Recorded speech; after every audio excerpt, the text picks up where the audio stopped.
राधे राधे मित्रों, एक बार फिर हाजिर है आपका मित्र सखा दोस्त मस्त दीपक बिंदास दीपक अपने इस आध्यात्मिक यूट्यूब चैनल श्रीहरि के दास दीपक पर। जो भी भक्ति मार्ग में दास को पहली बार सुन रहा है, अभी से दास के चैनल को रेड वाला सब्सक्राइब करके बेल आइकन दबा दीजिएगा, ताकि भक्ति मार्ग पर आप मेरे साथ मस्त दीपक बिंदास दीपक के साथ सदा अपडेट रहे। और आज बात होगी कि जैसा कि मैंने पिछली वीडियो बताया था कि मैं बताऊंगा कि महायुग क्या होता है, मनवंतर क्या होता है, कल्प क्या होता है। जी हाँ, मैं आज आपको बहुत विशेष बात आध्यात्मिक बताने वाला हूँ। ये आध्यात्मिक ही है कि हमें पता चलना चाहिए महायुग क्या है, हमें पता चलना चाहिए मनवंतर क्या है, हम कौन से मनवंतर में हैं, और हमें पता चलना चाहिए कल्प क्या है।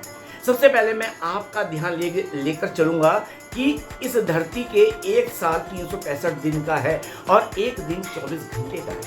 मित्रों, मेरे सखा सखियों, जरा ध्यान से समझिएगा बुद्धि विवेक के साथ। इस धरती का समय सबसे फास्ट चलता है। इससे ऊपर यहीं पर ही है स्वर्गलोक। स्वर्गलोक में एक दिन, मात्र एक दिन हमारे एक साल के बराबर का होता है। अर्थात वहाँ 6 महीने का दिन और 6 महीने की रात्रि होती है। जैसे हमारे यहाँ 12 घंटे का दिन और 12 घंटे की रात होती है, वैसे ही हमारे एक साल का जो 6 महीने होते हैं वो दिन होते हैं, और एक साल के जो बाकी 6 महीने होते हैं वो रात होती है। तो ऐसे ऐसे ऊपर के लोगों में समय बहुत स्लो होता चला जाता है। और बात कर रहे हैं हम ब्रह्मा जी की आयु की। तो ब्रह्मा जी की आयु तक पहुँचते हैं तो सबसे पहले समझिए कि महायुग क्या होता है। एक चतुर्युग को, जिसके अंदर सबसे पहले सतयुग, त्रेता युग, द्वापर युग, कलयुग आता है।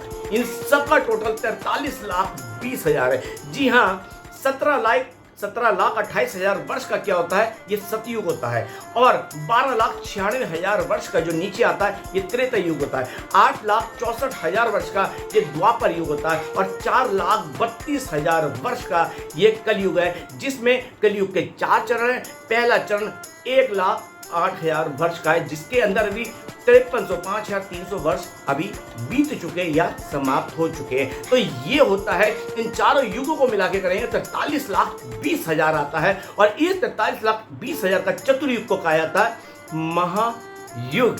अब आप समझने वाली बात है, जैसा कि मैंने आपको बता दिया कि हमारा समय बहुत स्लो चलता है। इससे ऊपर क्या है, स्वर्गलोक, उसके ऊपर अन्य लोग, उसके ऊपर अन्य लोग। हर लोगों का समय सारणी अलग अलग होती है। तो आपको समझ आ गया कि सतयुग, त्रेता युग, द्वापर युग, कलयुग।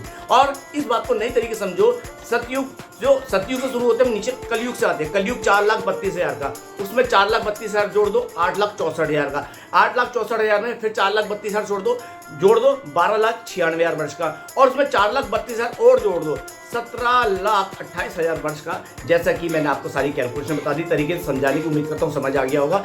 इन चारों युग की जो कैलकुलेशन 43,20,000 है, इसको महायुग कहते हैं।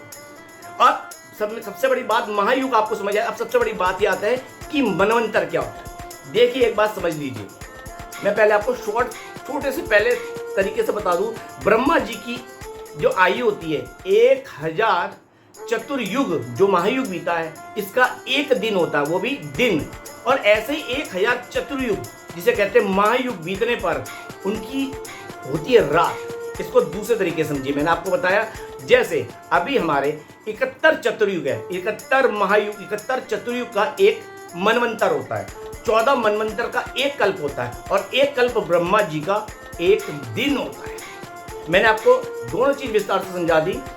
चतुर्युग जो होते हैं 43,20,000 मल्टीप्लाई 1000, आप जो कैलकुलेशन आएगी वो ब्रह्मा जी का दिन है। और इतनी कैलकुलेशन करने के बाद आपको जो बाकी आएगा वो ब्रह्मा जी की रात है। अर्थात जो हमारा 12 घंटे का दिन है, ब्रह्मा जी का 43,20,000 मल्टीप्लाई 1000, वो एक उनका दिन है। और एक उनकी इतने दोबारा करने पर रात है।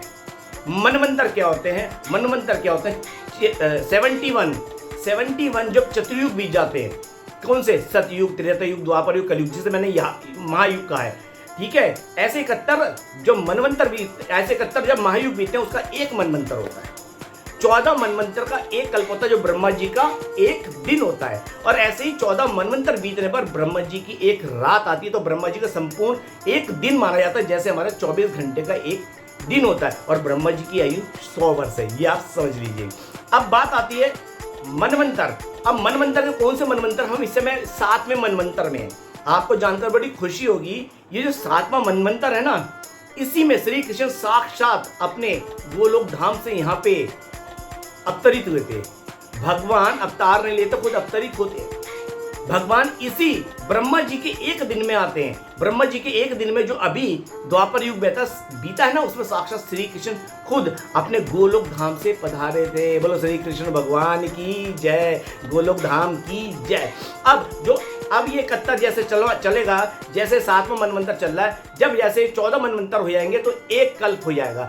एक कल्प ब्रह्मा जी का एक दिन पूरा हो जाएगा। अब ऐसे जब 14 मनवंतर बीत जाएंगे, अर्थात 1000 मल्टीप्लाई 43 लाख 20,000 जो आएगा वो ब्रह्मा जी का फिर रात आएगी। वो रात के बाद जब ब्रह्मा जी का दोबारा दिन आएगा, तब श्री कृष्ण भगवान फिर खुद अवतरित होंगे। अब आप बोलेंगे तो ऐसे फिर अगले जो चतुर्युग आएगा उसमें श्री कृष्ण उस समय वो विष्णु जी द्वारा अवतार लेंगे। ये बात आप समझ लीजिए, वो विष्णु जी द्वारा अवतार लेंगे। आपको एक बात और बता दूं चलते चलते, ये जो ब्रह्मा जी हैं, ये इंद्र देव है ना, ये आप में से और मुझ में से ही कोई बनता है, कोई स्पेशल नहीं है। ये पद होता है जब हम जैसी प्रभु की भक्ति करते हैं, जिसे कहते हैं सकाम भक्ति, कुछ पाने के लिए भक्ति करते हैं, जैसे ब्रह्म पद पाने के लिए, इंद्र पद पाने के लिए, तब प्रभु जब हमारी भक्ति से प्रसन्न होते हैं और जो भी उनकी फॉर्मेलिटीज होती है पूजा पाठ के अंदर, जो भी नियम फॉलो करते हैं, तब हमें ये पद मिलता है कि अगला इंद्र कौन है, मैं अगला इंद्र कब बन रहा हूँ, मैं अगला ब्रह्मा कब बन रहा हूँ। ब्रह्मा